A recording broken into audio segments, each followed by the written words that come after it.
Kabanata 4771. Huminga ng malalim si Matsuda, saka naglakad patungo kay Julian. Napabuntong hininga siya at napatitig kay Julian. Hindi niya hinawakan pabalik. Tahimik niyang hinintay na putulin si Julian, para mabawi niya ang nawala niyang karangalan. Si Julian ay mukhang walang gana at naiinip na parang walang kinalaman sa kanya sa buong sitwasyon. Umangat ang babaeng punong abala, nag-aalala. Matapos makitang tumanggaw si Matsuda, napabulalas siya, magsimula. Mamatay. Napasigaw si Matsuda sa galit. Ang talam sa kanyang kamay ay naging kidlat, walang tigil sa pag-charge sa unahan. Ang tunog ng humahampas na alon, at narinig ang dagandong ng hayop. Parang sinakmal ng talam niya ang buong ring. Namumuo pa nga ang mga ripple sa alak ng mga tao. Ito ay sapat na upang ipakita kung gaano kakilakilabot ang isang pag-atake nito. Ang magagandang babaeng punong abala ay nanghihina sa takot, na tuluyan ng nawala ng kulay ang kanilang mga mukha. First time nila yung nakakakita ng isang kahangahangang nilalang, pagkatapos ng lahat. Ang sabi, nanatiling kalmado si Julian habang kinakaharap ang pag-atake. Lahat ng naranasan niya sa Hong Kong at Las Vegas ay naging walang takot sa kanya. Pinikit niya ang kanyang mga mata nang makita ang talam sa harap ng kanyang mga mata. Sampal, nang maisip ng lahat na malapit nang mahati si Julian sa kalahati, humakbang siya pasulong at umindayog sa likuran ng palad niya sa mukha ni Matsuda. Nang inag ang katawan ni Matsuda, at pinalipad siya, agad siyang bumagsak sa gilid ng ring. Isang maliwanag na pulang bakas sa mukha niya ang marka ng palad. Ito ay tunay na isang miserableng tanawin. Hindi makapaniwalang tiningnan ni Matsuda ang kanyang mahabang espada. Hindi niya maintindihan kung paano siya napunta sa ganito sa kabila ng kanyang lakas. Nakakahiya ito. Isa siyang islander, ngunit natalo siya laban sa isang lalaki mula sa country age. Hindi gaanong nakakagulat kung matalo siya laban sa isang killer move. Pero isang sampal lang ang nataman niya. Ito ay hindi kapanipaniwala. Agad na yumigting ang hangin, lahat ay nagkatinginan, ganap na natigilan. Wala ni isang tunog na narinig sa buong lugar. Pinikit ni Blaine ang kanyang mga mata. Ang mga babae sa tabi niya ay hindi makapaniwala, ang kanilang mga pilak mata ay lumiit. Bas again. Agad na binasag ni Nameless ang kanyang baso sa kanyang pagkakahawak, at tumutulo ang alak mula sa kanyang kamay, ngunit hindi niya ginawang pansinin. Ngumiti si Kyrie at ang iba pa. Alam na nila na walang gagawin si Harvey maliban kung may kumpiyansa siya ng panalo. Higit sa lahat, natalo na naman si Matsuda. Sa kabila ng lahat ng paghahanda at lakas, nagawa pa rin niyang matalo. Ito ay lubos na pagkatalo. How dare you, Julian? Galit na bulalas ni Harvey. How dare you sneak up on Matsuda again? This does not count. Punta ka ulit. Sige na ulit. Hamalakhak si Julian, at ikanawit ang kanyang daliri sa harap ni Matsuda. Si Matsuda na nagngangalit ang kanyang mga ngipin. Sumunod siya, lumipad na naman sa palad ni Julian. Sampal, ang kabilang bahagi ng kanyang mukha ay namamaga, at siya ay pinalipad muli. Walang kwenta yan, sigaw ni Harvey. Kailangan mong itigil ang pagnanakaw kay Matsuda. Lumaban ka kapag inihampas niya ang kanyang espada sa iyo. Naiintindihan mo ba ako? Sampal. Isa pang sampal ang narinig. Ang mga mata ng karamihan ay kumikibot. Si Brody ay nasa bingit na ng pag-ubo ng dugo habang nanunood. Ano bang nangyayari sa iyo, Julian? Mukhang galit na galit si Harvey. Sabi ko sa iyo, makakakilos ka lang kapag nasa harap na ng lalamunan mo ang talam. Bakit mo siya sinaktan kanina? Hindi ka mukhang isang inapo ng isang bansa na may kasaysayan ng 5,000 taon. I suggest we continue fighting, referees. Mas mabuti na lahat kayo ay sumang-ayon na matatalo si Julian kung siya ay lalaban bago ang talam ni Matsuda ay nasa harapan ng lalamunan niya. Nagpakita ng matuwid na ekspresyon si Harvey, at ngumiti kay Brody. Patuloy na kumikislap ang mga mata ni Brody, at hindi niya akalain na ganoon pala ang talas ng dila ni Harvey at si Julian pala itong malakas. Kung tatanggapin ni Brody ang tinatawag na kahilingan ni Harvey, tuluyan ng masira ang kanyang reputasyon. Kung matalo si Matsuda, magiging insulto ang titulo ni Brody bilang Inner Elder ng Heaven's Gate. Kung tutuusin, kahit sinong matinong tao ay masasabing malinaw na nakatayo siya sa isang tabi. Matapos isipin ang kahihinatnan ng pagkabigo ni Matsuda, tiningnan niya ang mahinang ngiti ni Harvey at itinapon ang kanyang pagmamataas. Pulang-pula ang mukha niya habang sumisigaw, "Fine. Since you want it so badly, I'll oblige. Hindi kita pinilit na gawin ito. Ikaw ang nagtanong nito." Tumayo si Nameless na may malamig na ngiti. "Sinasabi mo lang yan para ipahiya kami." Si Matsuda ay isa sa 10 pinakamalakas na mandirigma sa mga nakababatang henerasyon mula sa Island Nations. Hindi siya tatayo para dito. Hindi bagay sa kanya ang espada. Iminumungkahi ko na kumuha siya ng isa pang sandata bago lumaban muli. Tumango si Brody nang marinig ang sinabi ni Nameless. Not bad. Bukod sa nataman siya ng sneak attack, hindi man lang hawak ni Matsuda ang tamang sandata para lumaban ng maayos. Kaya, nagpa siya ang mga referee na hayaan siyang magkaroon ng pagbabago ng mga armas. Agad na pinandilatan ng mga referee si Brody. Walang hiya talaga ang matandang ito.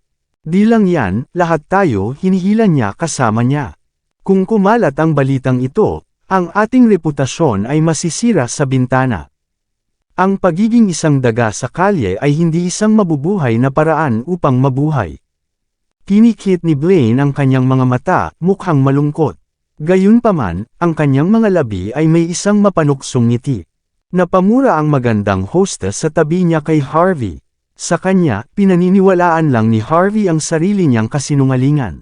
Kung nakakuha si Matsuda ng ibang sandata, ang isang mayamang playboy na tulad ni Julian ay hindi makakapantay sa kanya. Bagong sandata, naghiyawan ang mga tagahanga ni Matsuda. Laban na naman. Bam! Ikinumpas ni Nameless ang kanyang kamay, at naghagas ng leather case ang isa sa kanyang mga subordinate sa ring. Dahil gusto ng lahat na magkaroon ka ng isa pang armas, hindi ka dapat makaramdam ng anumang pressure. Pumili ka na lang ng isa tulad ng hinihiling sa iyo ng lahat, nakangiting sabi niya. Agad na itinapon ni Matsuda ang snowfall, at binuksan ang leather case. Sa loob ay isang revolver. Walang hiya. Kasuklam-suklam. Sumabog sa galit si Arlette nang makita ito. Ang mga tao mula sa Golden Sands ay nanunood ng hindi makapaniwala. Hindi nila akalain na magiging napakawalang hiya ni Nameless na talagang bibigyan si Matsuda ng baril sa pakikipaglaban. Kahit na manalo si Matsuda, dahil gumamit siya ng kasuklam-suklam na paraan, hindi na nila ito kailangang kilalanin. Sa kabilang banda, si Matsuda ay napuno ng pagmamataas. Dahan-dahan niyang hinayla ang pagkasa ng revolver na may mga bala, at ngumingiti masama. Bastos ka, nakakatakot ang ekspresyon ng babaeng punong abala. Tumingin siya kay Brody, pagkakita sa kanyang mabangis na titig, mabilis niyang ibinalita ang simula ng laban. Simulan na, mabilis na hinayla ni Matsuda ang gatilyo sa direksyon ni Julian. Bang! Swoosh! Halos sabay-sabay na humakbang pasulong si Julian at pinitik ang daliri.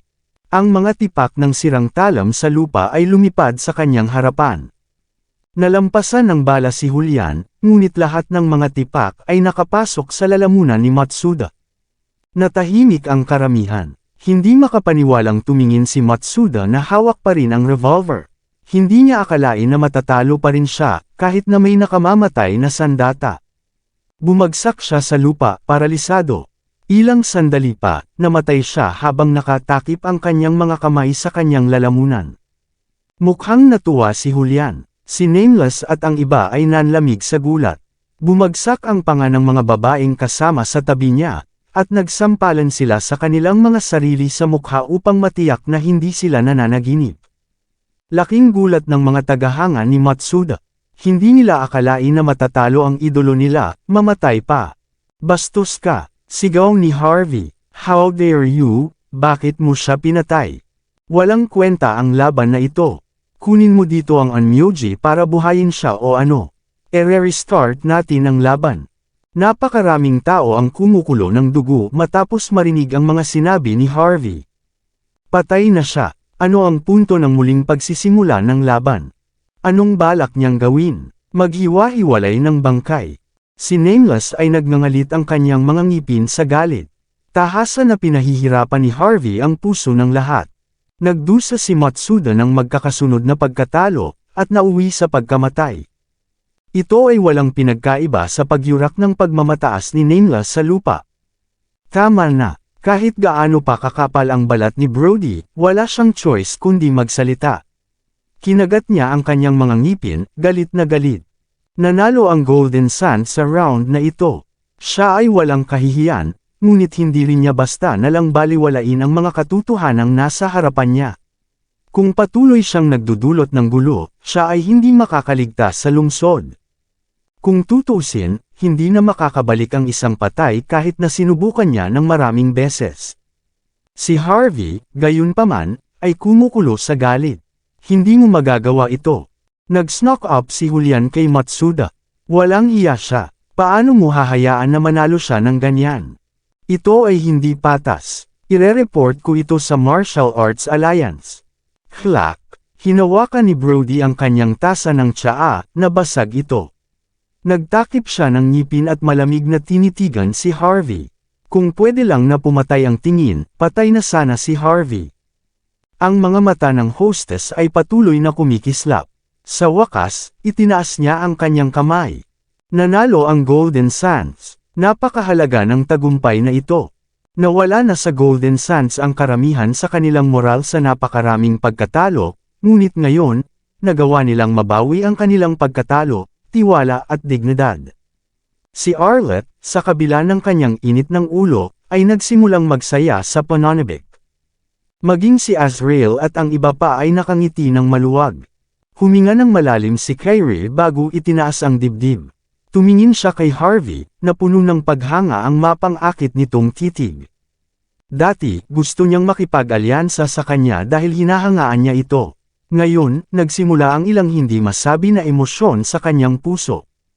Bastard! That damn bastard! Nagnganga ang mga ngipin ni Nameless.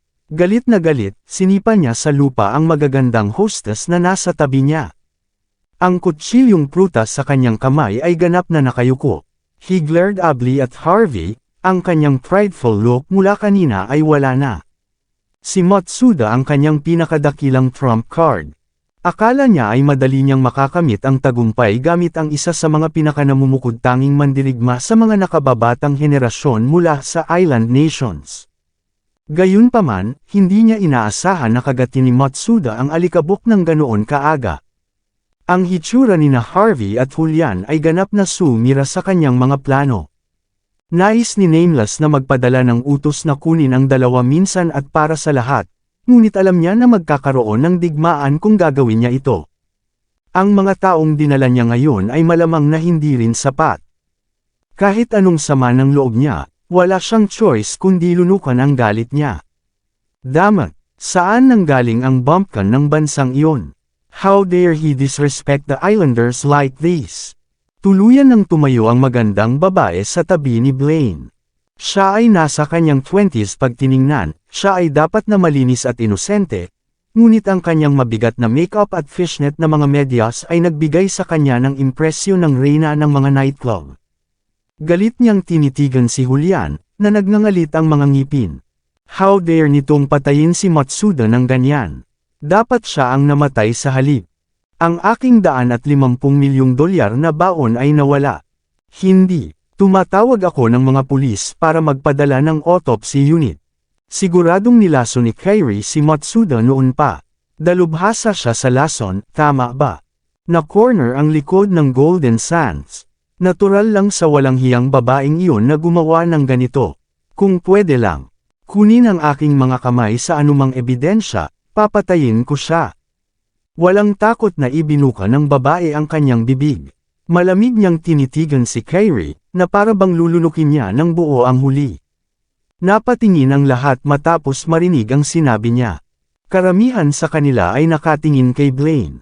Tutal, ang young master ng isa sa nangungunang 10 pamilya ay tunay na kilalang figure. Ngumiti lang si Blaine nang walang sabi-sabi. Nakangiting sumulyap kay Harvey ang isang matangkad at magandang babae sa tabi niya. Sige, ang pagkatalo ay kawalan. Walang kwenta ang pagtatalo niyan. Kahit anong mangyari, magaling pa rin si Julian. Natural lang na matalo si Matsuda laban sa kanya. Napangiti ang isang binata na naka-white shirt. Ang pamilya Patel ay malamang na bumalik sa nakalipas na ilang taon. Hindi ako makapaniwala na pumunta sila para sa hermit families.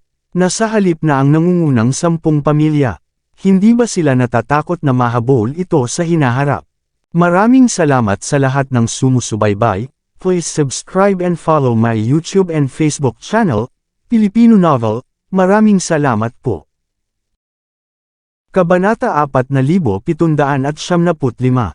Ang mga nakatagong pamilya, at ang hermit families ay sa isang kahulugan, magkasama. Iba sila sa mga bagong tumataas na top-rated na pamilya.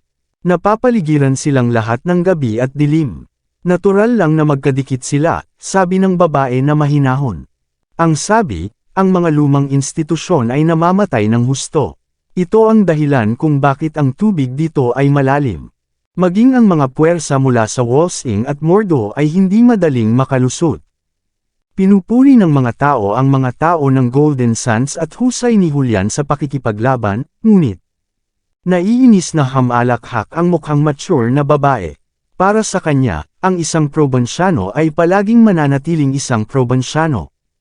Hindi yun mababago ng maliliit na kahanga-hangang sandali. Masyadong maraming walang kwentang dumi sa ganoong kalalim na tubig, she said. Ang mga taong ito ay nagpapanggap lamang na malakas sa Golden Sands. Kung nasa labas tayo ng hangganan, madudurog ko sila sa isang daliri. Ang mga tao mula sa nangungunang 10 pamilya ay palaging ipagmamalaki ang kanilang lakas ayon sa gusto nila. Maging ang pamilya Patel ay wala sa mukhang mature na babaeng ito. Huwag mong sabihin iyan, Maisie. Si Blaine, na kanina pa nagtatago sa mga anino, ay dahan daw ang umupo ng tuwid, inilantad ang kanyang malademonyong gwapong mukha.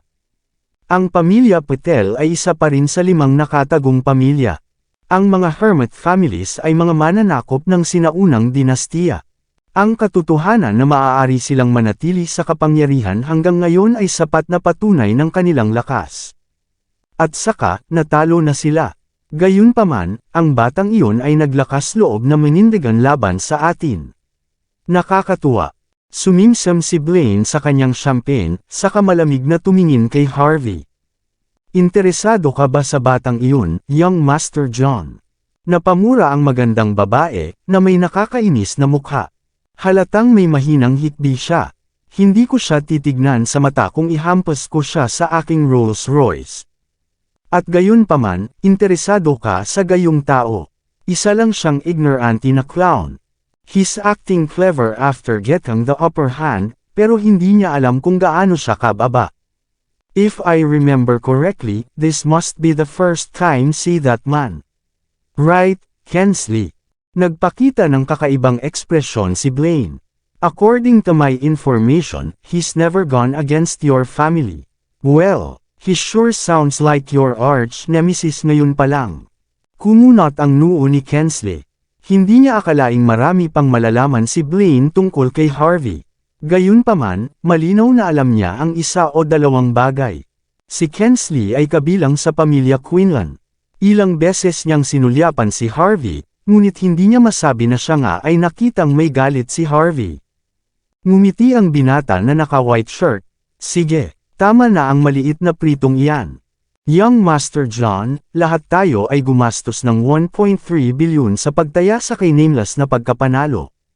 Hindi tayo maaaring walang magawa dahil natatalo siya ngayon, hindi ba? Para sa mga taong tulad natin, iyon ay isang malaking pagbabago lamang. Ngunit ang pagkatalo ay hindi talaga masaya. Kinagat ng binata ang kanyang leeg, ipinakita ang isang kahabag-habag na ekspresyon. Hindi ka kasing pasensya ng kapatid mo, Von. Sabi ni Kensley. Mukhang kikilos si Von kapag naaprubahan ito ni Blaine. Mukhang naiinis si Kensley kay Von.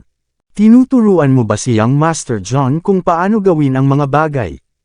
Angal niya. Huwag ka nang manggulo, Kensley. Ngumiti si Von. Hinding-hindi ka titingalain niyang Master John kung ganyan ang bibig mo. Dapat sumuko ka na lang. Kung tutuusin, ang pamilya Thompson at ang pamilya Quinlan ay parehong mula sa nangungunang 10 pamilya. Magiging masaya ang aming mga pamilya kung sabay tayong ikakasal. Bastos ka, si Kensley ay napuno ng lubos na paghamak at galit. Para sa mga taong tulad nila, walang ibig sabihin ang pag-ibig at pag-aasawa. Sila ay nasa mga benepisyo lamang. Nakatadhana si Blaine na maging kahalili ng pamilyang John sa hinaharap. Gaano man kahanga-hanga si Vaughn, mayroon pa rin siyang young master sa itaas niya si Hector. Maliban kung nababaliw si Kensley, hindi siya magkaka-interes sa isang lalaking tulad ni Vaughn. Sabi nga, medyo interesado si Vaughn sa kanya. Matapos dumaan sa ilang maikling relasyon, nagsimula si Vaughn na maging mas walang takot.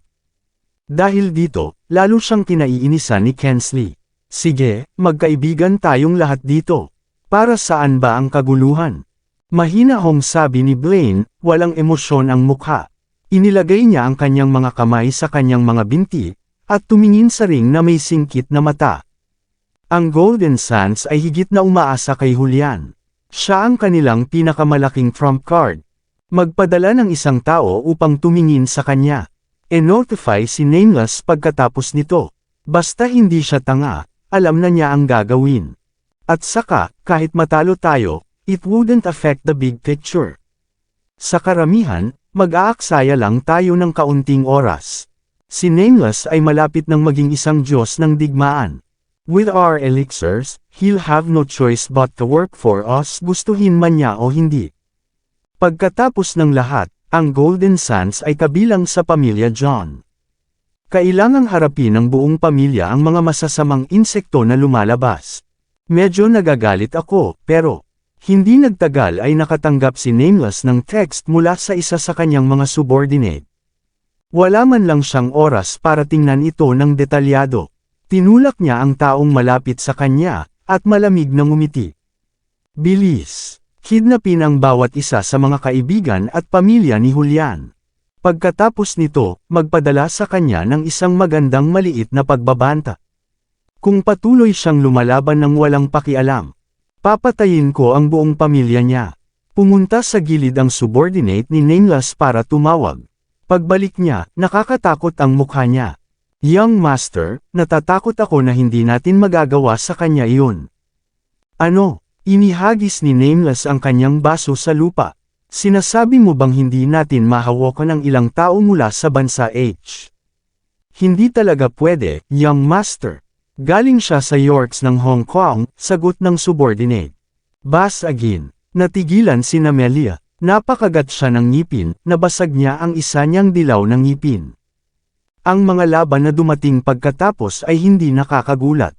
Nang walang anumang lakas para e-pressure si Julian, si Nameless ay makakakuha lamang ng kanyang mga eksperto na lumaban. Inaasahan niyang haharapin si Julian sa dami. Kung iyon ang kaso, ang Faceless Group ay magkakaroon ng pagkakataon na manalo. Ito ay isang kahihiyan na si Julian ay isang ganap na nagbagong tao pagkatapos makuha ang sinaunang kasulatan.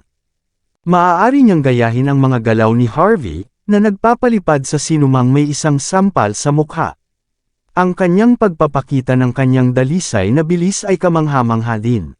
Sa ganoong kapangyarihan, mukhang kahanga-hanga pa rin siya sa paningin ng lahat kahit gaano pa siya kamukhang tamad. Ito ay isang edad kung saan ang lakas ay nangangahulugan ng lahat. Nang makita ang Golden Sands na gumawa ng napakalakas na pagbabalik, si Brody ay napuno ng sama ng loob. Patuloy niyang sinisikap na maghanap ng mga pagkakamali, ngunit hindi nito mababago ang katotohanan na kinuha ni Julian ang bawat isa sa kanyang kalaban sa isang sampal. Sa huli, tumayo si Julian sa gitna ng ring habang mahinahong humihit-hit ng sigarilyo. Ang pangit ng mukha ni Brody, gusto niyang insultuhan at ipahiya si Julian. Sa crowd kung saan nakaupo ang mga top-rated figures, tuluyang nawala ang ngiti ni Vaughn. Ginamit lang daw niya ang kanyang baon para tumaya sa mga laban, pero masakit pa rin ang pagkatalo ng $1.3 billion para sa kanya. Ang mukha ni Maisie ay tuluyan ng nawalan ng kulay, halos mabali ang sariling ngipin habang nakatitig kay Julian sa ring.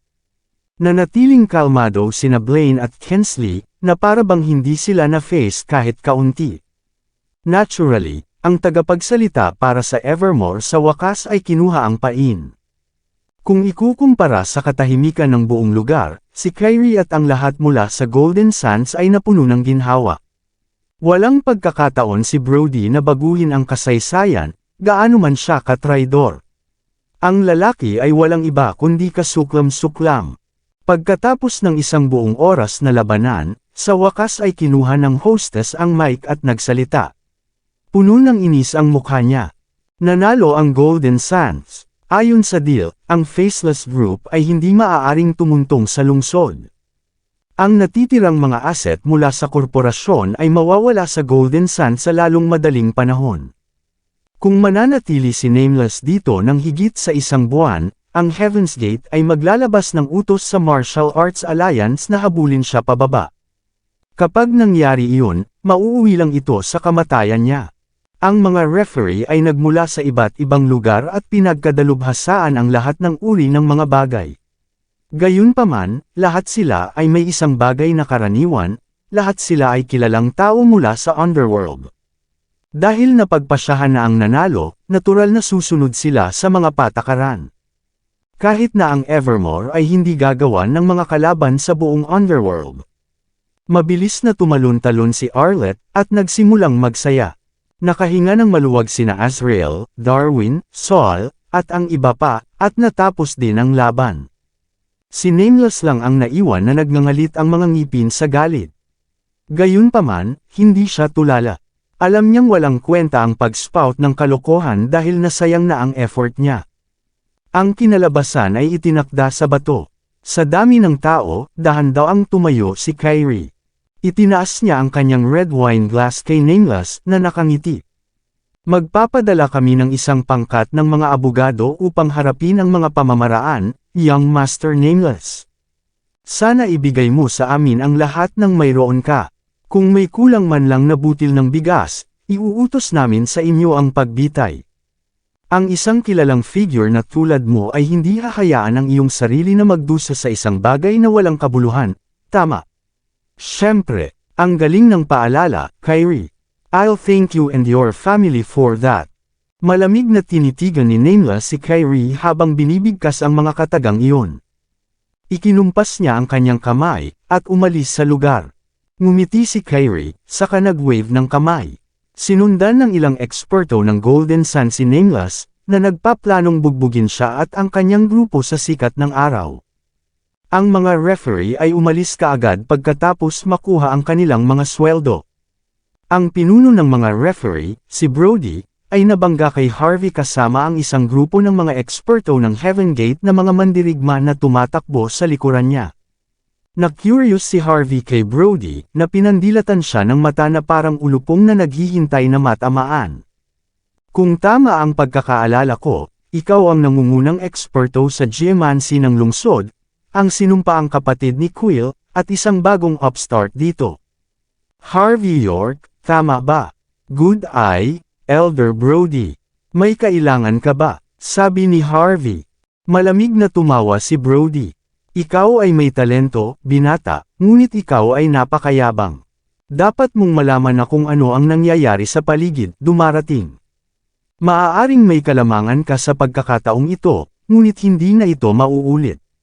Napangiti si Harvey. Sa tingin ko, maswerte ako. At saka, ang mga bata ay palaging papalitan ng matanda maaga o huli. Kung alam mo kung ano ang makakabuti para sa iyo, maaari kang mabuhay ng payapa sa natitirang bahagi ng iyong buhay. Ngunit kung patuloy mong ipagkanulo ang iyong sariling bansa ng walang kahihiyan, maaaring hindi mo alam kung paano ka mamamatay balang araw. Kung tutuusin, walang maaawa sa isang taksil. Tama ba ako, Kuya Brody? Ikaw. Agad na nagbago ang ekspresyon ni Brody. Para siyang nakakagat ng mapait na apdo. Hindi niya inaasahan na si Harvey to have such a sharp tongue on top of being talented.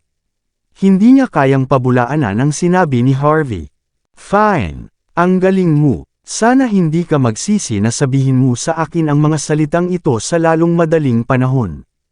Aalis na kami. Malamig na tumawa si Brody, ikanaway niya ang kanyang kamay, at nagmarcha palabas ng lugar. Ang kanyang ugali ng daga sa kalye ay hindi umalis sa kanya. Malinaw na para sa kanya, simula pa lang ito. Sooner or later, siya ay tiyak na maaayos ang mga score kay Harvey. Pero hindi pa ngayon ang tamang oras. Bakit ang daming mangmang sa panahon ngayon, Sir York? Dapat ko bang itapon ang mga ito para sa iyo lahat minsan at magpakailanman? Biglang sumulpot si Julian sa tabi ni Harvey, bored at tamad. Napatingin si Harvey kay Julian. Nagpapanggap ka ba na tanga o ano? Pumunta siya dito para pilitin ang kamay ko. Maaari niya akong kasuhan sa pag-atake sa isang referee. With that, magiging invalid agad ang resulta ng laban. Maaari ka pa nilang patayin kung gusto nila. Huwag maniwala sa akin. Napabuntong hininga si Julian, at tumingin sa paligid na may singkit na mga mata. Gaya ng inaasahan, may mga tao na may mga kamay sa kanilang baywang. Ang ilan ay handang tanggalin ang mga safety lock ng kanilang mga baril. Malinaw na kung kikilos si Julian o Harvey, ang mga eksperto ng Heaven's Gate ay magkakaroon ng kapanipaniwalang dahilan para makipaglaban pabalik. Ito ang Underworld. Mahalaga na laging magkaroon ng makatarungang layunin. Kung kumilos si Brody nang walang pagsasaalang-alang sa anumang bagay, ipapakita niya ang kanyang katapatan sa kay Nameless at sa mga Islanders. Malalagay siya sa matinding problema kung mangyayari iyon. Kumunat ang noo ni Julian matapos mapagtanto ang katotohanan iyon. Hindi ko akalain na magiging ganito katuso ang matandang asong iyon. Napangiti ng mahina si Harvey. Ayos lang. Hindi hahayaan ni Brody na matapos ang mga bagay-bagay sa ganitong paraan, lalo na pagkatapos na tumanggap ng napakalaking kawalan. At saka, sila ay kabilang sa Heaven's Gate. May ipapadala sila sa atin maya-maya. Magiging abala kapag katapos nito. Tinapik ni Harvey ang balikat ni Julian. Siya ay lubos na humanga sa paglaki ni Julian. Ang mga tao mula sa bilog ng Golden Sands ay pumasok kaagad pagkatapos. Salamat, Harvey, masayang sabi ni Darius. Kung hindi dahil sa iyo, malaki na ang naranasan namin. Tama, balita ko single ka ngayon. Bakit wala kang tsa sa pwesto ko? Si Chana at Penny ay interesado sa iyo.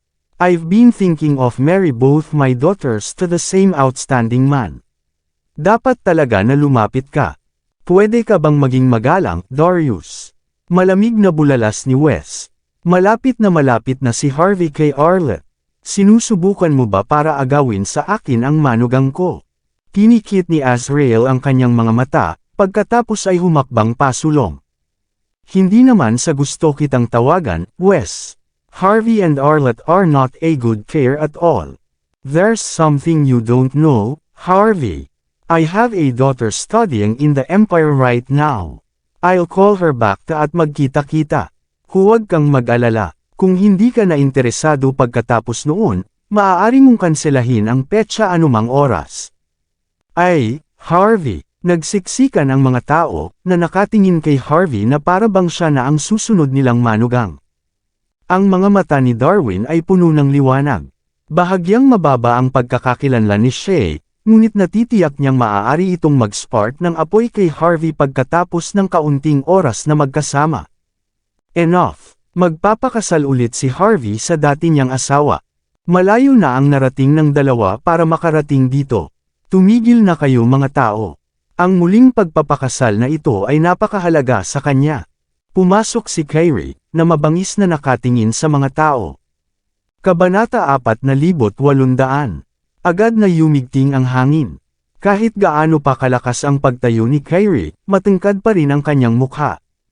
Nakaramdam din ng awkward si Harvey. Pumunta ako dito para tumulong, at ito lang ang pinapahalagahan mo. Napaka hindi makatwiran. Sige. Tama na. Kahit anong mangyari, kinikilala pa rin akong mamamayan dito. Magkapatid tayong lahat, kaya natural lang na magtutulungan. Napangiti si Harvey. At saka, we only had to deal with a bunch of islanders and traitors today. It's really not worth mentioning at all. Napangiti si Kyrie at ang iba pa sa confident na salita ni Harvey. Palabas na sana si Blaine nang marinig niya ang usapan. Pinandilatan ni Maisie si Harvey, na puno ng labis na paghamak. Tulad ng inaasahan mula sa isang probonsyano ng bansa, napakakitid ng isip at mapagmataas na tao, nagpapakita kung kailan ang lahat ng kanyang ginawa ay gumamit ng lakas ng iba. Sa mata ni Maisie, talagang walang talento si Harvey. Kung hindi siya pinalad na nasa tabi niya si Julian, namatay na siya sa mga kamay ni Brody ngayon. How dare he say those things when his limbs look that scrawny? Anong biro? Siya ay handa na makipag-usap pabalik kay Harvey, ngunit si Kensley ay nag-wave ng isang kamay upang pigilan siya. Hindi na kailangan, Maisie. He's not worth your time. Hindi naman sa ayaw ni Kensley na kutsain si Harvey. Naniniwala siya na siya at ang mga taong nasa tabi niya ang pinakanamumukod-tanging mga tao sa buong paligid. Kung nag-usap sila pabalik sa kay Harvey, ibababa lang nila ang kanilang mga pamantayan. Walang kwenta na kagatin pagkatapos makagat, gayunpaman. Curious na sumulyap si Von kay Harvey bago naglakad palabas kasunod ni Blaine. Malinaw na napatingala sila kay Blaine. Natural na napagtanto ni Harvey iyon. Sinulyapan niya si Blaine, na hindi lumingon sa buong oras, kasama ang walang iba kundi paghanga.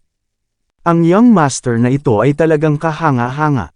Kinabukasan, ang lungsod ay tila medyo tahimik dahil ang mainit na sitwasyon ay nawala. Sa loob ng Austrian 5, nakakonekta si Amora sa isang video call gamit ang kanyang Apple laptop.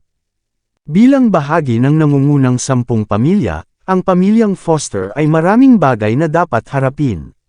Magiging abala si Amora dahil doon.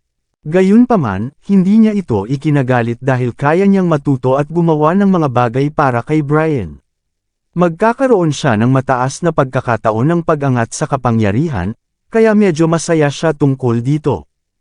Habang si Amora ay nag-e-enjoy sa pag-arte ng mataas at makapangyarihan sa tawag, biglang bumukas ang pinto. Isang maikling buhok na katulong ang sumugod na may pag-aalala. Ano bang problema mo? Hindi mo ba alam na hindi mo ako dapat istorbohin sa meeting? Si Amora ay tumahol. Ang lamig ng mukha niya. Galit na galit siya na hindi nag-abala ang katulong na maging magalang sa kanya. Alam mo ba kung gaano kalaki ang nawala sa pamilya mo dahil dito? Masama ito, M-Lady. Walang oras ang katulong para i-proseso ang galit ni Amora. May problema si Mr. Brian. Tumalon siya mula sa kama pagkatapos magkaroon ng isang kakilakilabot na bangungot. Para siyang nakakita ng multo, at sinabi yun doon na may mga bagay na lumilipad kung saan-saan. Sinimulan pa niyang basagin ang paborito niyang tapahan. M-Lady, akala niya nananaginip pa siya.